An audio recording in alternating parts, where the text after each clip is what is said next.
daily struggles with existence were never intended for you. There is no need for you to experience pain and stress when you understand, absorb, and practice the truth of existence consistently. The purpose behind these letters. They are intended to bring enlightenment to the world generally, to enable humanity to construct a new consciousness during the next 2,000 years. These letters are the seeds of the future spiritual evolution of mankind. Note well, it is the spiritual evolution of the human consciousness that brings about the mental and physical evolution in your personal and global lives and brings humanity into ever more harmonious states of well-being. If you find this hard to believe, reflect on the past 2,000 years and see what has been accomplished since I last spoke to people in person.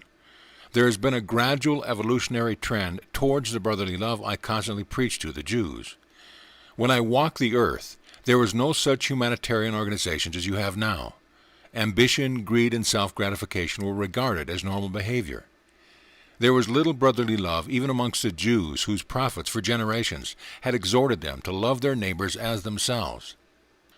As humanity has developed its capacity for brotherly love, so has humanity made life more pleasant and comfortable for itself in the form of mutual consideration, courtesy, kindness, and in the provisions of hospitals, child welfare societies, care of the aged, human rights movements, and many other institutions devoted to the improvement of the human condition.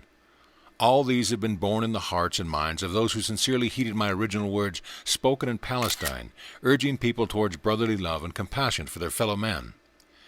This form of spiritual caring and brotherly love gained tremendous impetus in the 19th century, when my words were preached with renewed sincerity and intensity from pulpits and gladly received by earnest and sincere congregations.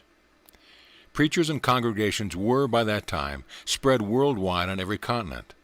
The Sabbath was truly regarded as a day of rest, and the thoughts of the majority of Christian people were lifted to the contemplation of the power of God. Such a worldwide cessation from normal duties and occupations meant that a 24-hour-long elevation of conscious thought towards a divine creative power created a regular and powerful human divine consciousness underpinning and interthreading human lives. Human petition drew the power of the divine into the human consciousness and human experience and led directly to growth and expansion in every facet of human life. However, people did not yet know how to mentally direct divine power into spiritual rather than ego channels of creativity. Consequently, the expansion of collective consciousness brought evil results arising out of the ego power, as well as the good results produced by the spiritual consciousness of inspired and enlightened people.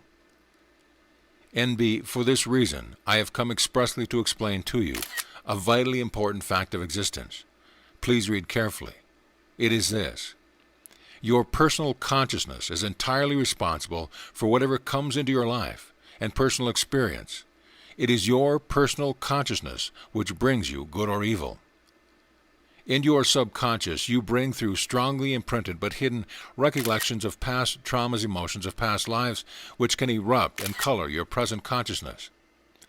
Your specific and impassioned prayer for alleviation of some kind may be answered, but it will avail you little in the long term if your mind and heart continually operates in contravention of the universal laws of love, and you live in a mindset of constant criticism. Universal laws of existence relate only to activities of consciousness and are exact and undeviating. They are not rewards or punishment from God. I repeat, are not punishment from God. They relate to the causative factor of consciousness, which attract and magnetize electrical particles that thus bound together and appear to the world as outer visible solid forms and experiences. NB, sometimes people make powerful, prayerful contact with the divine reality beyond and within all creation. It responds, and its activity is shortly revealed as necessary improvements within the personal and national life. And people may exclaim, "This is a miracle." But in the long term, the state of the personal or national consciousness will again reassert itself in their experience and will reproduce the same negative effects in health or affairs as they did previously. You cannot effect permanent change in your lives unless you change your consciousness. Therefore, people must pray and strive at all times to achieve unconditional love.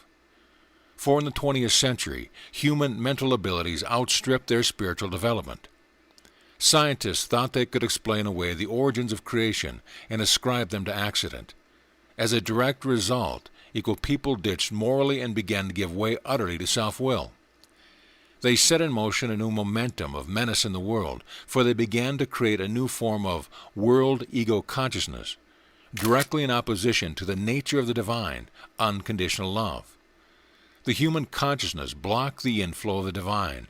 Note well, the ever-increasing lurid imaginings of a few people, which would have been contained locally a century ago, now became a contagious mental infection, glorified in literature, films, theater, spreading worldwide, creating a global human consciousness similar to their own, expressed as sexual excess, violence, and perversion. This mental infection first manifests as egocentric modes of living and the creation of technical devices, which have created serious health disorders, climatical changes, crop failures, environmental